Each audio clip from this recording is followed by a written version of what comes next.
Here we go. Welcome, everybody. Glad you're joining us. Yeah. Beautiful day here in the Pacific Northwest, and we're really excited to be here. I'm excited to be back. I've been gone for 2 weeks, and glad to be back here sharing together. And we have some special guests today that are joining our regular standard drummer, Robin. We have Kathy Angel on vocals and Cheryl Hodge on keyboard. So take it away, you guys. Let's see what you got. Please stand. Even now I am able, even now I am free. Even now I can feel the Spirit washing over me. Even now I can find the love in everyone I see. Even now I am free. Come on now. Even now I am happy. Even now I am whole. Even now I can feel the Spirit deep down in my soul. Even now I can choose the path of peace and harmony. Even now I am free. Even now I am free.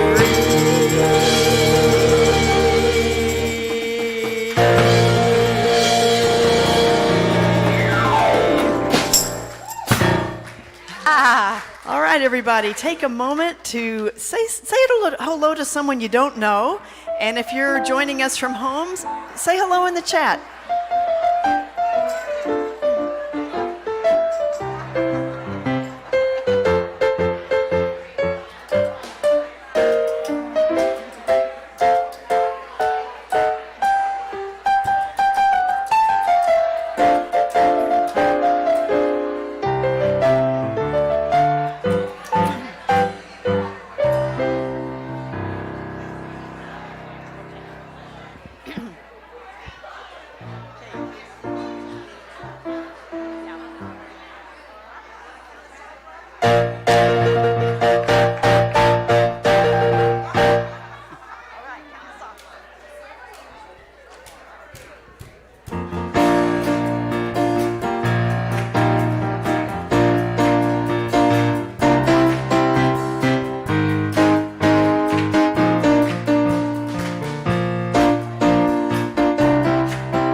I'm in the right place at the right time. I am just where I'm supposed to be.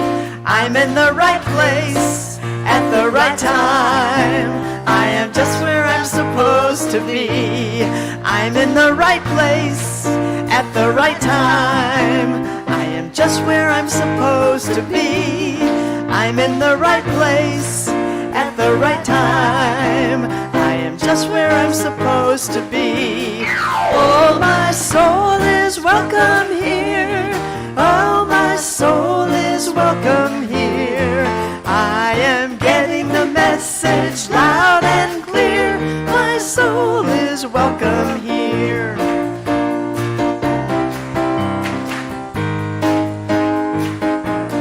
I'm in the right place at the right time. I am just where I'm supposed to be. I'm in the right place at the right time. I am just where I'm supposed to be. Oh, my soul is welcome here. Oh, my soul is welcome here. I am getting the message loud and clear. My soul is welcome here. Oh, my soul is welcome here. Oh, my soul is welcome here. I am getting the message loud and clear. My soul is welcome here. I am getting the message loud and clear. My soul is welcome here. My soul is welcome here. My My soul is welcome here. My soul is welcome here. My soul is welcome here. My soul is welcome here. My soul is welcome here.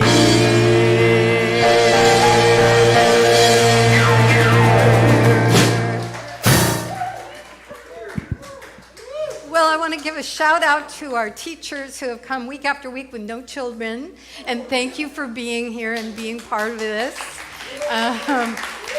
And they'll be back. This is the last camping weekend for them, I think, and then we'll see them. Thank you for coming.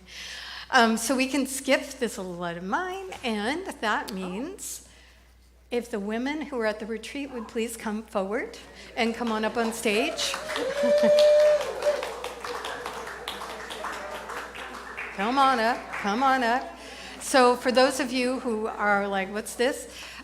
We had a women's retreat 2 weekends ago. We have it every year, the first weekend of August at the Whidbey Institute. And come on up, there we go. And I can see that they're a little terrified of this platform, but come on up. Oh, here they come, here they come. Anywhere, just throw it down. So we had 22 women. Not everybody could come today. And we always have a particular song that goes with the theme.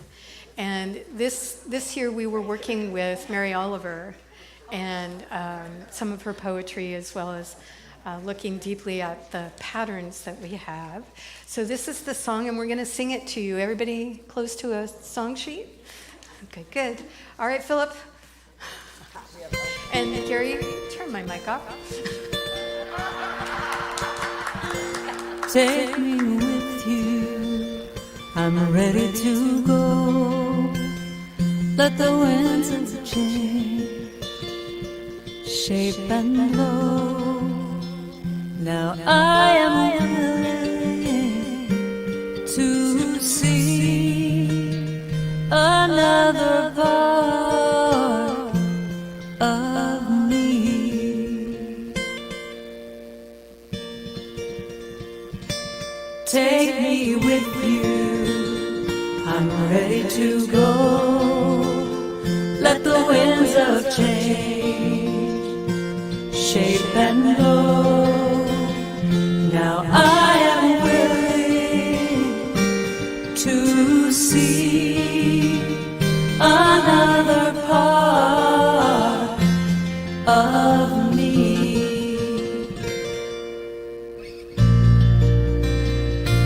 Take me with you, take me with you. I'm ready to go, I'm ready to go. Let the winds of change, let the winds of change shape and blow, shape and blow. Now I am willing to start a brand new chapter of my heart.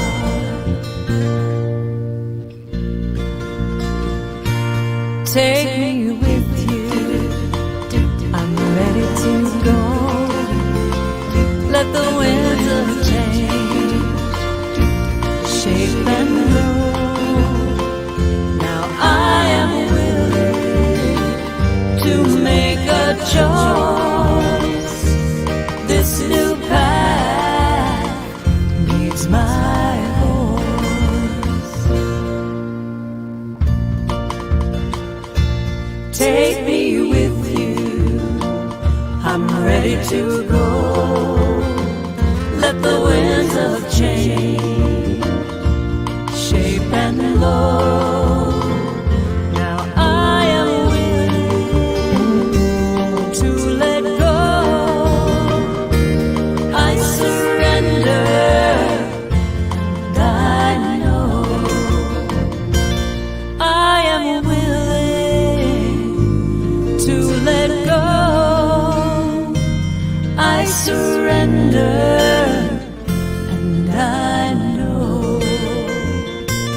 I surrender, and I know I surrender, and I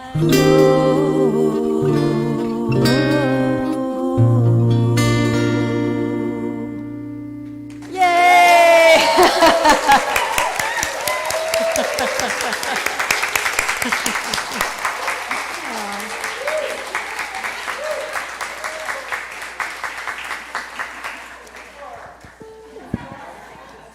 We had an incredible time this year, and yeah, if you're interested, the sign-ups will come out in September, I think, and you can sign up. It's always full, and so sign up early, and it was just wonderful. So right now, I'm going to turn it back to you two, you three, and we'll have some more music. All right. I want y'all to join us on this song. I know it's my special moment, but it's your special moment too. It's our special moment. So this is a song by Ricky Byers-Beckwith. I did not write this one, but I love it. And what I want to do is start this one out a cappella with a clap. And it's called "The Spirit of God is Upon Me." And when we actually sing it, whoa, the Spirit of God is upon me. Let's all try that. Whoa, the Spirit of God is upon me. Beautiful. Wow, that's pretty good. So whenever that comes in, you just come on in. Let's start out a cappella though, and then Robin will join us on the third time. 1, 2, 3. Whoa, the Spirit of God is upon me. Whoa, the Spirit of God is upon me. Whoa, the Spirit of God is upon me. Whoa, the Spirit of God is upon me. Used to think that I had to. Used to think that I should. Spirit told me that I had to be good. But now I love because I want to. I love because I'm free. Oh, blinded by the Spirit. Oh, Lord. The Spirit of God is upon me. Yes, it is. Whoa.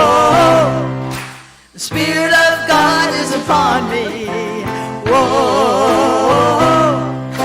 The Spirit of God is upon me. Yes, it is. Whoa. The Spirit of God is upon me. Oh, yes, it is. Whoa.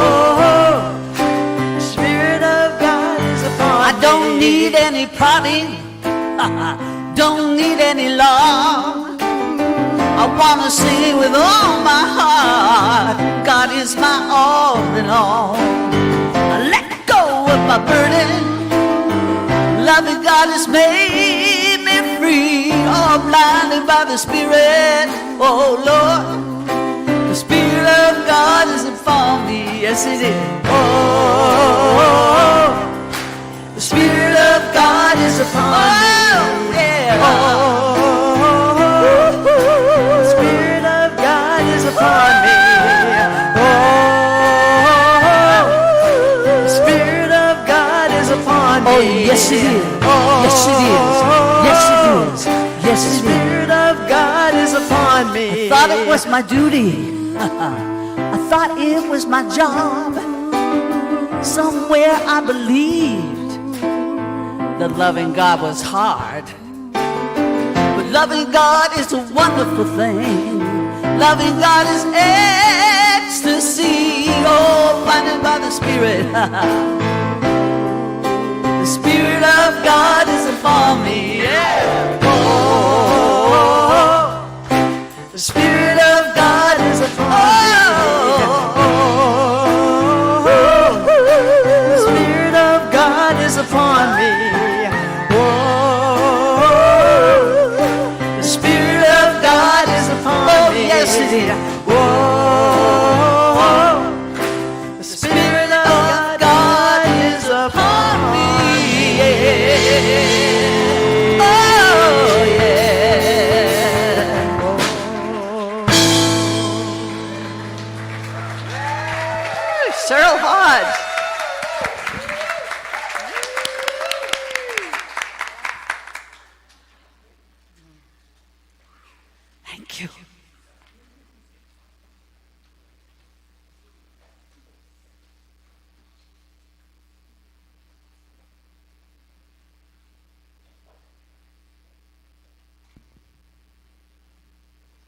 Good morning.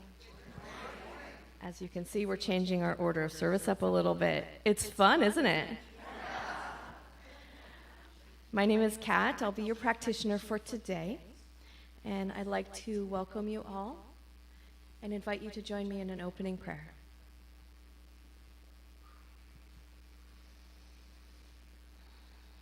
Join me in knowing that there is only one wonderful love, one joyful presence, one peace, one light, one life. We are that life. We are that presence here and now. We are the divine incarnate. That spirit of love flows through us. It is the stuff out of which we have been created. It is the stuff through which we move. It is everything that we interact with on a daily basis. It is who and what we are. And we are always connected to it, connected to the power of love and light and joy. We are joy. And here, now, in this moment, that spirit of love and joy is the foundation on which we stand. It is the power back of us. It is that which lifts us up in love and joy and harmony. It is that which allows us to see the world as it truly is, a place of peace, a place of oneness, a place of connection. And as we see with this light, with these eyes of spirit, we know that it is so, and we rejoice in gratitude as we release these words, and so it is. Now please welcome Dr. Andrea Asebedo, who will be speaking on equanimity and chaos. Thank you, Kat. I will be speaking on that. So our theme for the month has been the wisdom pattern. And one of my favorite things when I first started, when I was 18, learning about the science of mind and the philosophy that I was teaching, was one of the core ideas, which is that there is a wisdom and a love, call it what you will, that pervades the universe, the universes, and it's not just sort of diffused, but rather completely present within each creation. And that meant to me, with my college paganism, that that the trees were sacred, and the rivers were sacred, and the mountains were sacred, as well as my dog, and the food I was eating, and my being, and everybody else's. And it just was a beautiful understanding. And when I first encountered it, that beginner's mind, when I first encountered that teaching, that understanding, I went around in bliss for like weeks, because everywhere I looked, there was the essence of the divine, the spirit, wisdom and love incarnate in all these different life forms. And honestly, that awe has not actually subsided. It's just that I can't wander around sort of with my mouth open and my eyes going like this all day, every day. And I imagine that's probably true for you too. And there's a problem with that. In that, oftentimes we come into a place where we forget the incredible interconnection that we have with all life, and that the connection is not just at the tangible level of, well, we need the plants to be able to breathe, and we need the plants to be able to eat. It's not just that. I mean, that's powerful enough. But there's something even deeper. And we're connected to all of that. And so carrying that understanding around is very potent. And one would think, that would change a lot of my habit energies. Sometimes. I can say I drive less and ride my electric bike more, or the bus, or walk. I can say that I've done my best to eliminate plastics, which is almost impossible, but I've done my best to try with my culinary skills to make mayonnaise and make bread, which never turns out the way I want, and all that kind of stuff. So yes, in response to the understanding that I'm connected to all life and that all life at this point is threatened, yes, I'll do what I can, but I also forget. And I also am in habitual patterns. And I imagine I'm speaking to people like me. And so one of the things that's helped me a lot is understanding not only the wisdom pattern, but how it operates. And how it operates is through this sort of, where's the symbol? This sort of yin-yang. This is a Taoist symbol. I'm sure you're familiar with it. And, that symbol is their understanding in the Taoist tradition that it requires both chaos and darkness as well as light and equanimity or clarity. And the reason those paisley symbols, or fish, a lot of people see it as fish, the black has the white eye and the white has the black eye, is because when you're in equanimity and clarity, there's still the possibility for chaos. And when you're in chaos, there's still a possibility for clarity. So there's a recognition that they interplay and they're necessary components of the wisdom pattern. So I'd like to talk a little bit about that in the ways that I sometimes do, which I often wonder if you guys are so patient with me sometimes. Because, I see connections and I know I speak that way. And sometimes I wonder if I've drawn the connection deep enough so that you see it with me. But there's a wonderful author. He hasn't put out any books lately. His name is Wayne Muller. And he has had a nonprofit, I think it's still going, called Bread for the Journey. And he was very involved in indigenous cultures and in small villages where their way of life was being threatened by mechanization and corporations and things like that. And so he's written several books that are very powerful. This one is called Sabbath. And I'd love to read you this whole chapter, which is 3 pages long, but I won't. But I will say, I want to read you this first little part, even though it's the third part that's what I want you to remember. So there was a man named Carolus Linnaeus, and he was an 18th century Swedish botanist. And he became so in love with the rhythmosity in plants that he grew a garden that could tell time. He planted flowers that opened and closed their blossoms an hour apart. Isn't that amazing? But that doesn't have exactly what I was going to tell you about. I just thought it was amazing. But this is the part that I wanted to read to you. Some of you have heard this before because I'm just stunned by all this.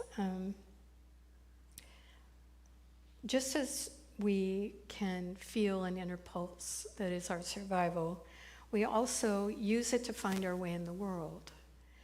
For example, most animals navigate using natural rhythm, seasonal information such as tides, blooming vegetation, climatic conditions, sound and light to orient themselves.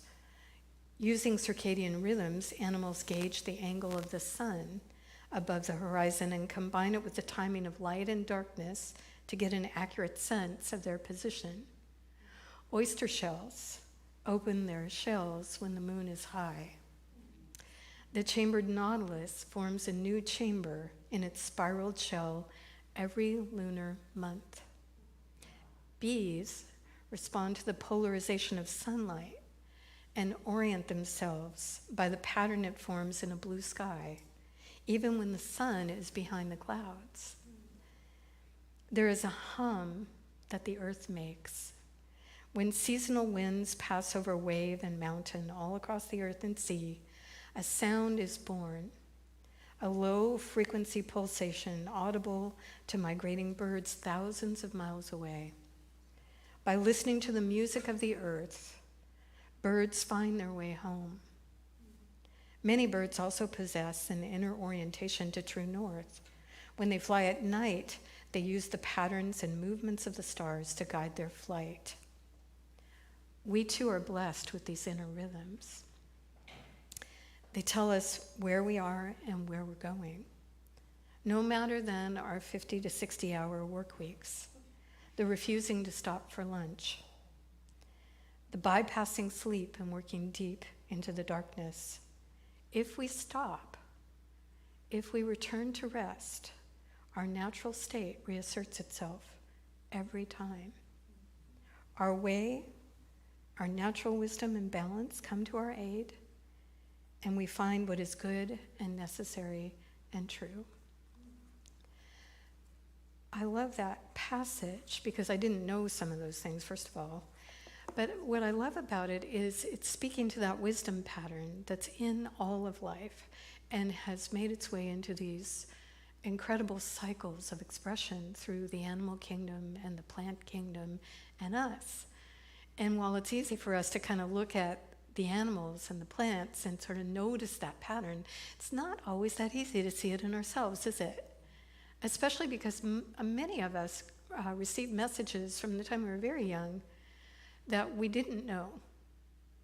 We didn't know what was right. We didn't know what was true, and that we really needed to follow someone else's idea of what was right and true, which at least this point in my life, I look back and go, well, it never worked.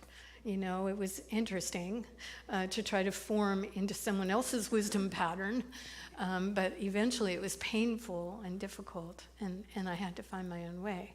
True? True.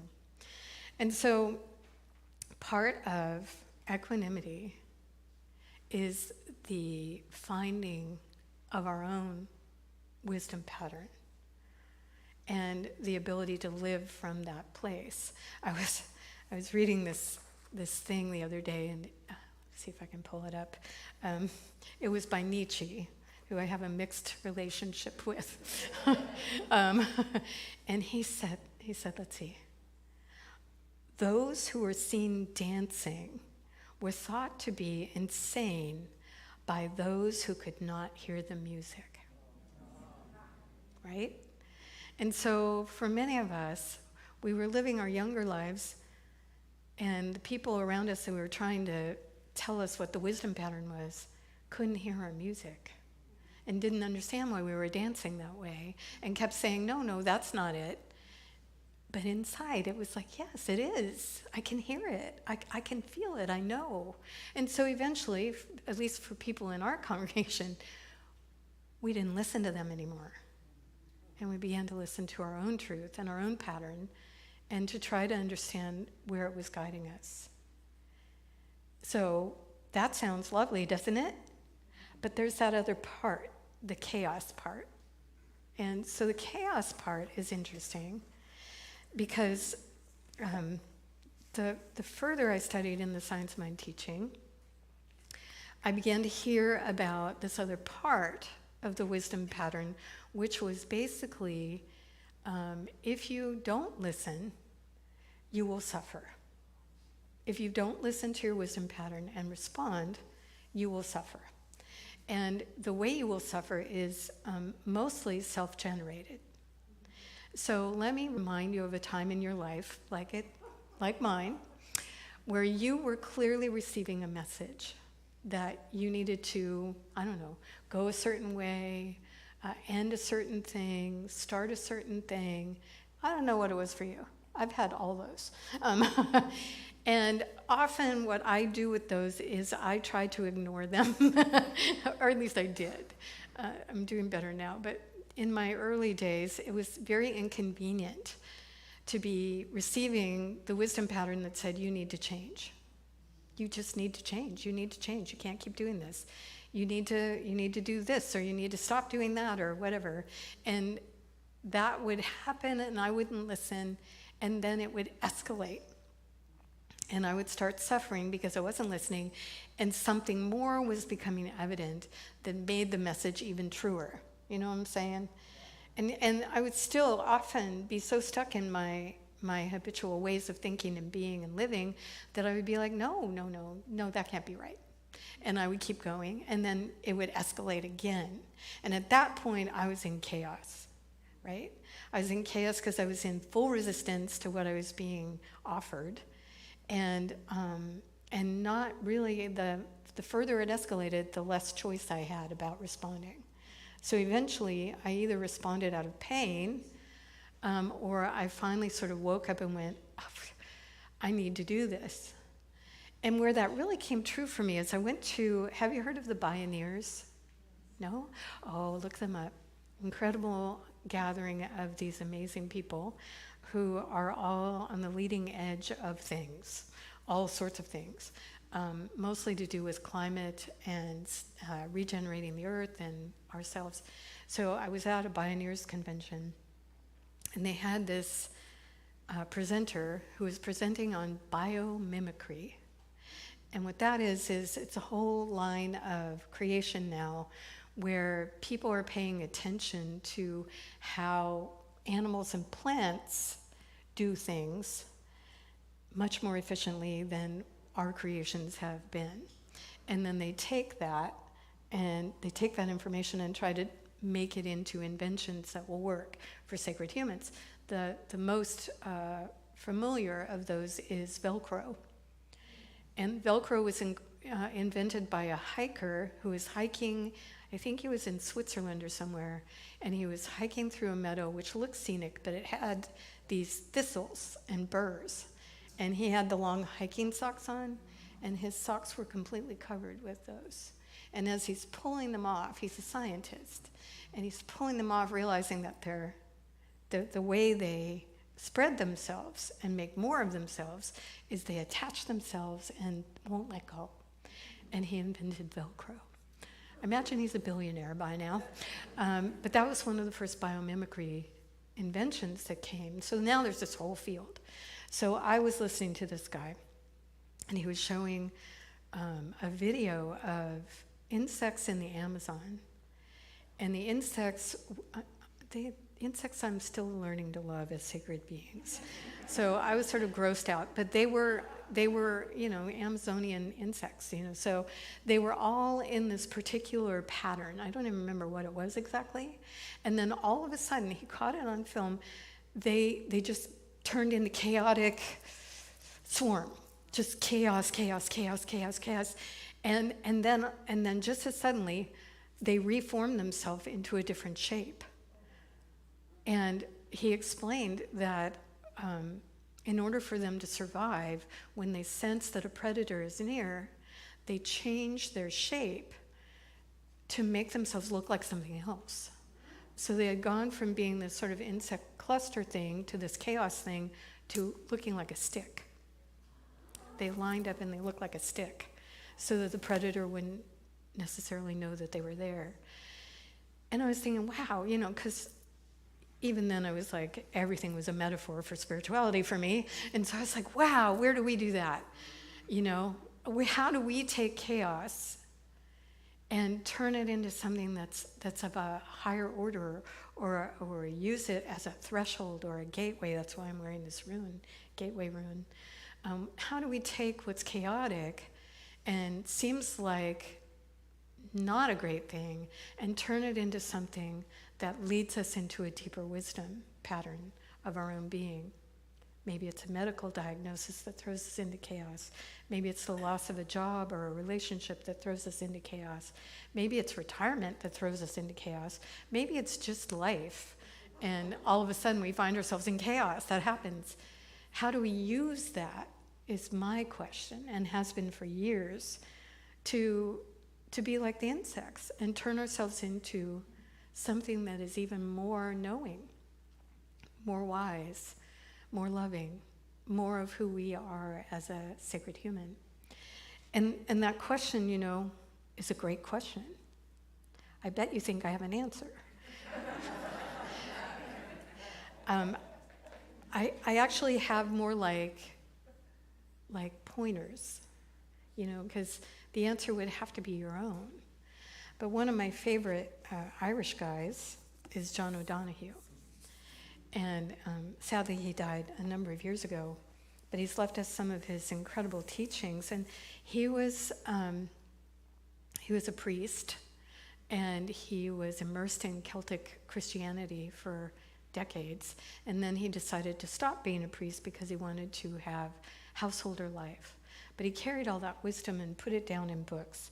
And so this is one of the pointers. So this might apply to someone here in this room. Okay, so listen carefully. It might be you. In the Celtic world, there is a great tradition of blessing.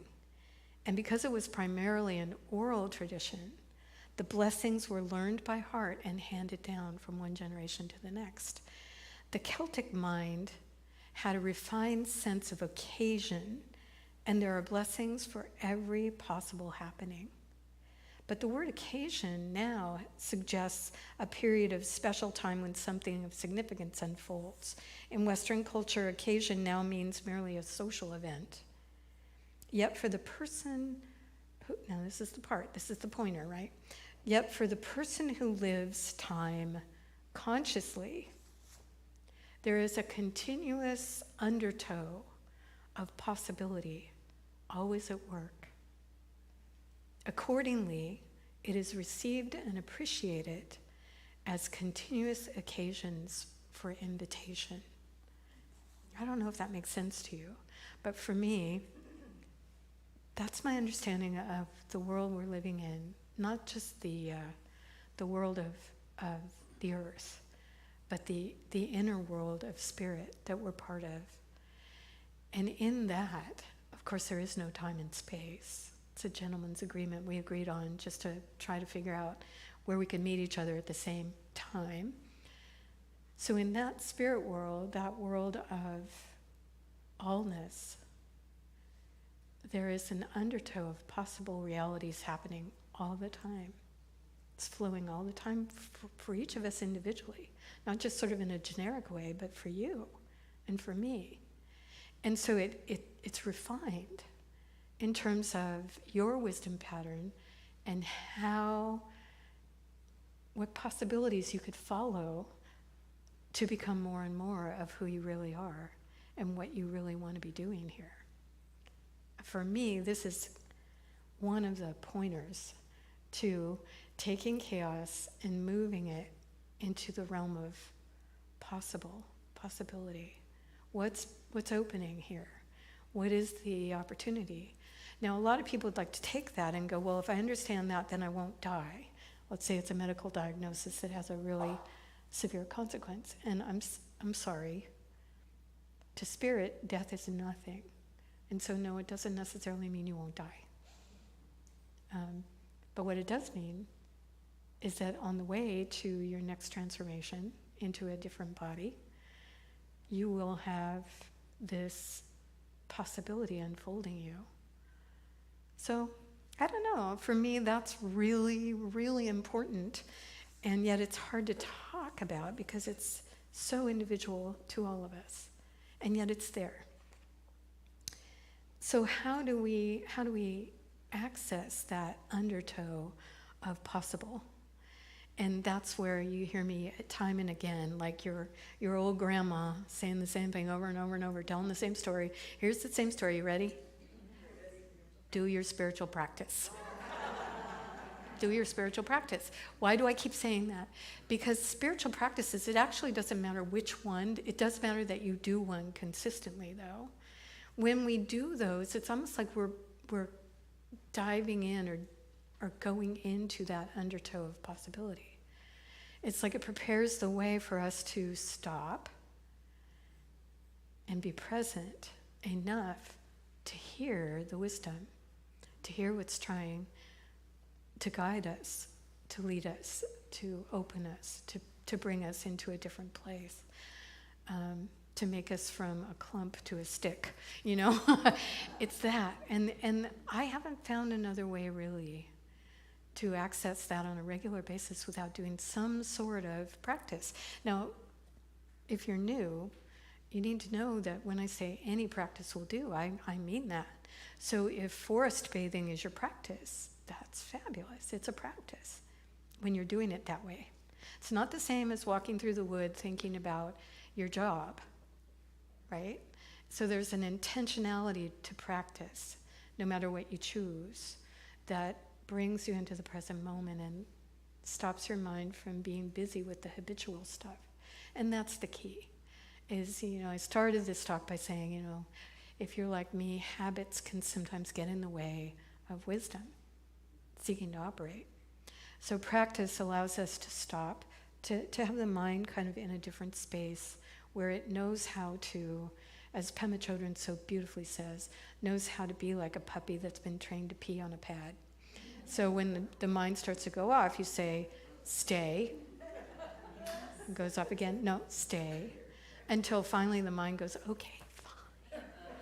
I'm here, what do you want? But it takes practice for your whole life. It doesn't stop. So using practice, using the awareness that there's a pattern for you that's seeking to express itself, and that even in the most difficult of times, the most chaotic of times, it's still there.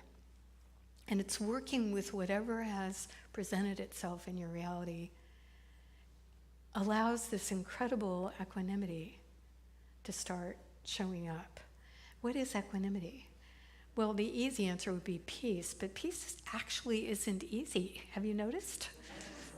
So equanimity is a word that is more about intentionally being present enough not to allow the vicissitudes of chaos to rock the boat, to rock your boat, to be in such a space that whatever arises, you're working with it. You're seeing it as opportunity disguised as difficulty. You're working with what you can use to cross a threshold or enter a gateway or become attuned to possibility. And that's what equanimity does for us. It allows us to understand that we're in a circle of expression, and the wisdom pattern is going to keep us moving if we allow it to. So let me do a prayer for allowing it to, and then look out. Hang on. Prayers work. And I'll add ease and grace at the end so that whatever happens, it's with ease and grace and not difficulty. So join me.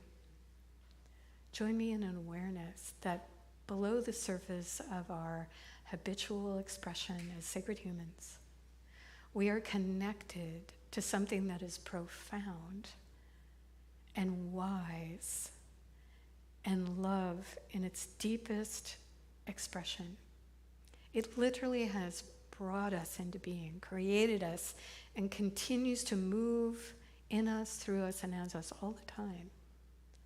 We're so interconnected with that and with all life that the degree of support that we have is unfathomable, so vast that whatever we encounter in our outer world, the wisdom knows what to do and what not to do. And so as I accept this understanding, and I understand that it applies to you and to me very personally, I open my heart and my mind to the wisdom seeking to move me in this time, in this place in my life. And I offer that opportunity to you, to open the heart and mind to what is seeking to move you and me and the world. And as this opening is an intention, I know that the wisdom moves with that intention, bringing forward what is the next right step. And as I am attuned to that opening, I am alert to that next right step. And I'm also aware that it might not be what I think, that it might be a surprise, it might be a possible reality I've never even considered. And so I keep my mind wide open and move forward with ease and grace into what is now presenting itself as my best way forward. I'm so grateful knowing that this can and does happen. So open to having it happen now. So I release my prayer to do its mighty work And in gratitude, we say together, and so it is. Thank you. Thank you. Thank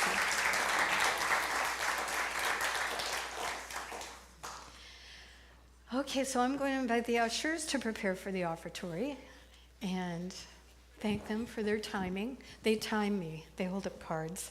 I always don't pay attention, but I see it.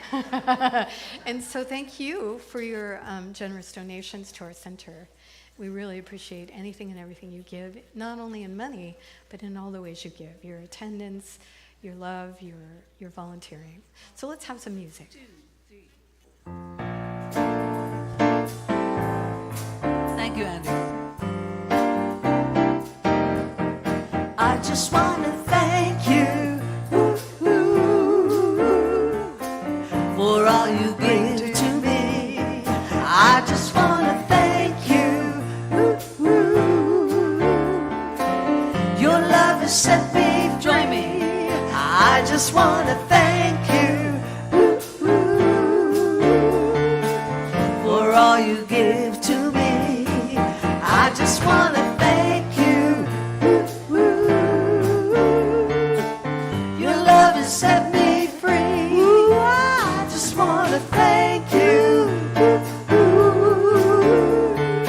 all you give to me. I just want to thank you. Your love has set me free. Your love has set me free. For all you give to me, I just want to thank you. Your love has set me free. Your love has set me free. Your love has set me free.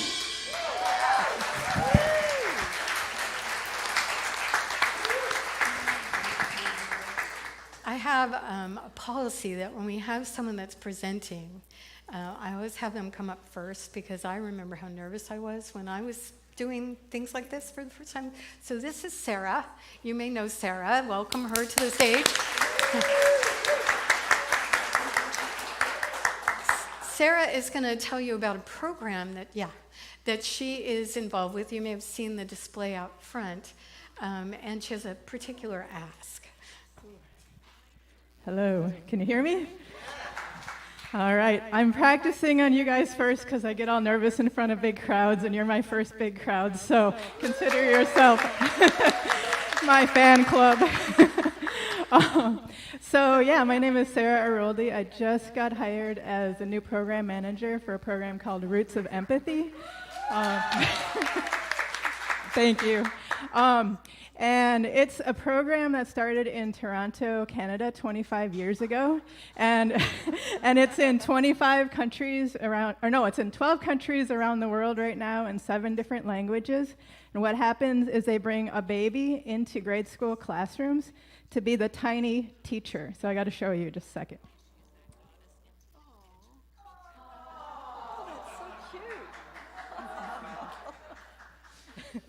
So what happens, they go in the classroom and the parent is there and the kids sit around this green blanket and they're all just attuned to what the parent is doing, engaging with the baby of, I see you, I feel you, I hear you, I care about you. Oh, are you crying? Oh, I want to do something to help. What might that be? And that applies to when the baby leaves to their classmates, teacher, people, brothers and sisters, people in the community, and it decreases bullying and aggression and increases engaged citizenship, sharing, caring, helping.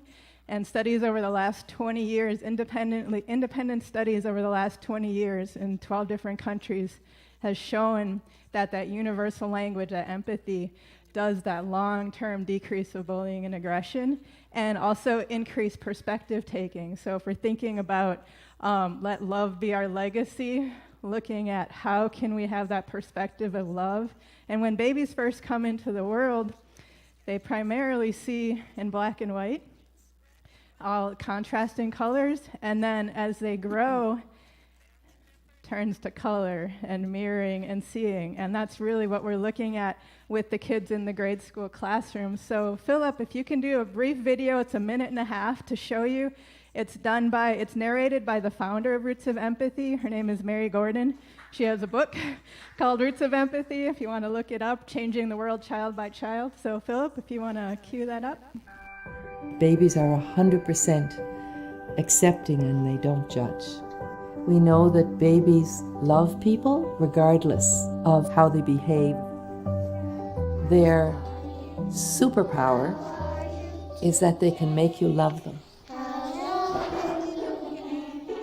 With the help of an instructor, children observe the most powerful relationship in the lifespan. The research calls it the attachment relationship between a parent and a baby. And the children spend time every month with that baby from the time the baby's 2 months old right to the end of school. And they study that baby. They learn about what the baby's feeling. The children fall in love with the baby, and they learn a lot about love from the baby, and they learn about all their feelings. And then they learn how to have those same feelings for other people. Children are the citizens, the parents, and the leaders of tomorrow. And if we want them to grow up, to be healthy, to be mentally well, to be empathic, we need to start today, because they will change the world.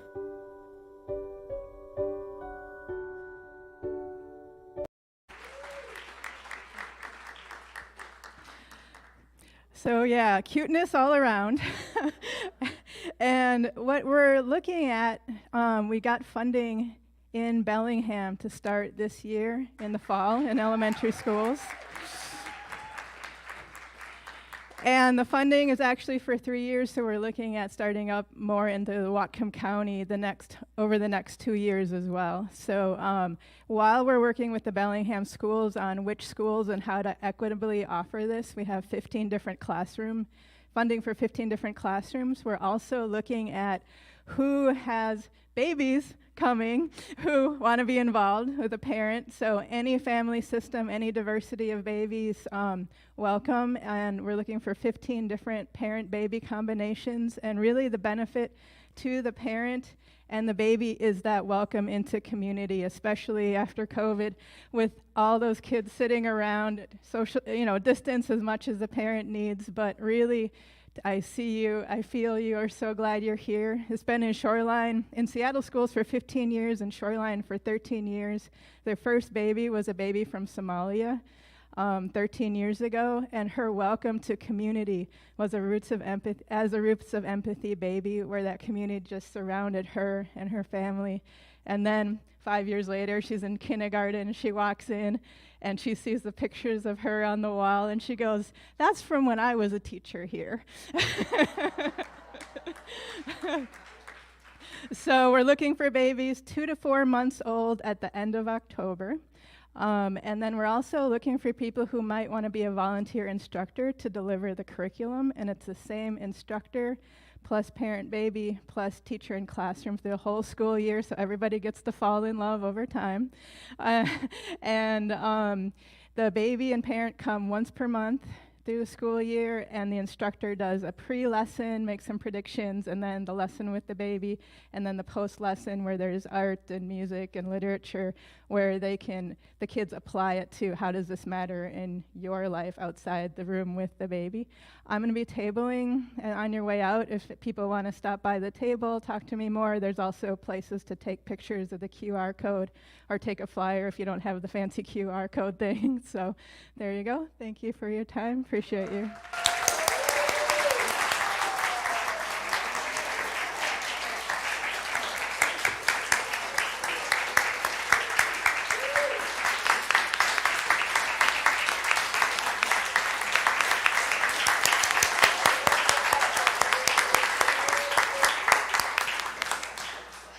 Now she can breathe. So we need babies. So if you have someone in your life that is about to deliver by the end of October, a 2-month to 4-month-old. That would be great. You can see Sarah afterward. A couple of other things you might want to be aware of. Tomorrow night, is this correct?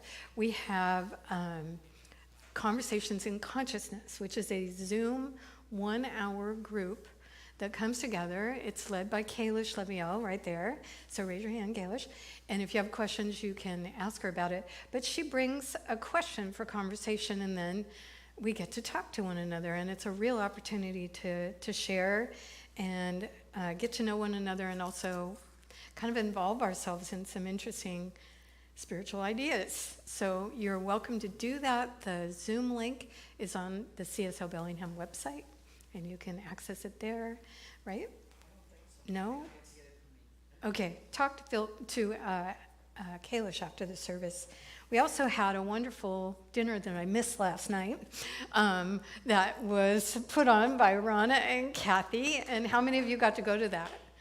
Was it fabulous? Of course. We want to thank you, all of you, for the Gourmets for Good season that's ongoing still. And if you've gone to a dinner, you bid on a dinner, you're presenting a dinner, it's such a fabulous connection piece for us. So if you're just hearing about it, don't worry. We'll have another season next year, and we hope you'll be part of that. A lot of people have been asking about the Inward Journey, which is a program that's going to be starting in January. It's a program for those of us who have already had 2 Science of Mind classes or more. And so if you haven't already had Science of Mind classes, you're in luck, because Reverend Zena is going to be starting to teach one in September on the 13th, and she will be teaching 2 of them in a row, so that those of you who would like to enter into the Inward Journey can do that when it begins toward the end of February.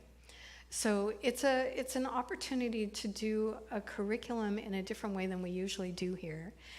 You may know that we have practitioners. How many practitioners are here today? Raise your hand. So we have practitioners. These are people that have taken a huge series of classes, and then in the last 2 years of their studies, they moved together as a cohort. And so they are together for 2 years with a break in the summer. But that 2-year segment is what really kind of deepens them, transforms them, and opens them in ways that those classes prepared them for. And so the Inward Journey is based on that understanding, that in order to go deep and open to transformation, we need to move as a cohort. And so the Inward Journey is a cohort journey, meaning you don't get to pop into one class and that's all you do. It's signing up for a series of classes with a break somewhere in the summer, and then the second year signing up for that. Of course, you don't have to go on to the second year. There are many of us here that did the first year of prac training and realized, well, I don't really want to pray for people necessarily. So they stopped with the first year, which is possible with Inward Journey. But I wanted you to know that that's what it is. It's not like you get to take one class here and then take a break. So it's an interesting course of study. The first year is all about you and your life and transformation at that level. And the second year is diving into world religions, different spiritual practices, and preparing the way for taking mindful action in the world in whatever way you're drawn. So the first of Zena's classes is called the Essential Earnest Homes. It is a lovely, fun look at the basic principles of our philosophy. It's going to be starting on Tuesday, September 13th. It's an integrated class, meaning you can do it by Zoom or you can do it in person. And we are seeking to move all of our registrations online. And so you can register for the Essential Earnest class at our website under the registration button. But we also know that some of you aren't quite ready for that, and so our board member of the day at the Ask Me desk will be happy to help you figure out registration if you can't do it online. So that's happening. Let's see what else. So this man here is one of the reasons Joe and I are together. He was Joe's roommate, and our first date happened at their house And when Joe walked in from that date, Max said, "So you're going to marry her?" And he was right. So he's a dear part of our journey. In recent years, after retiring as a teacher, he became very immersed in the poetry and the writings of Carl Sandburg. He'd always been a music buff, and he loves folk music, American folk music. And so the presentation he's bringing to our center is really by donation, and the donations go to the center. And I wanted you to know about it because he's a friend of ours, and he's very gifted in this particular presentation. He presents music and poetry and storytelling in a 90-minute session that starts at 7 o'clock on Sunday the 28th. So I hope you'll come and meet our Max. He's a pretty cool guy, certainly psychic. And I think that's all you need to know right now, although there's so many wonderful announcements. Be sure and either look at all of them in the glass case as you leave, or online, you'll find all those announcements there. Right now, why don't we stand and sing one last song together before we move into this beautiful day. Thank you, Andrea. Thank you, Cheryl. Here we go, everybody. Oh, let me love in a holy, holy way. Let me love in a holy, holy way. Oh, let me live in a holy, holy way. Let me live in a holy, holy way. Oh, let me know love is all around. Let me know that love is all around. Oh, let me know love can heal us all. Let me know that love can heal us all. Oh, let me live in a holy, holy way. Let me live in a holy, holy way. Oh, let me love in a holy, holy way. Let me love in a holy, holy way. Oh, let me love in a holy, holy way. Let me love in a holy, holy way.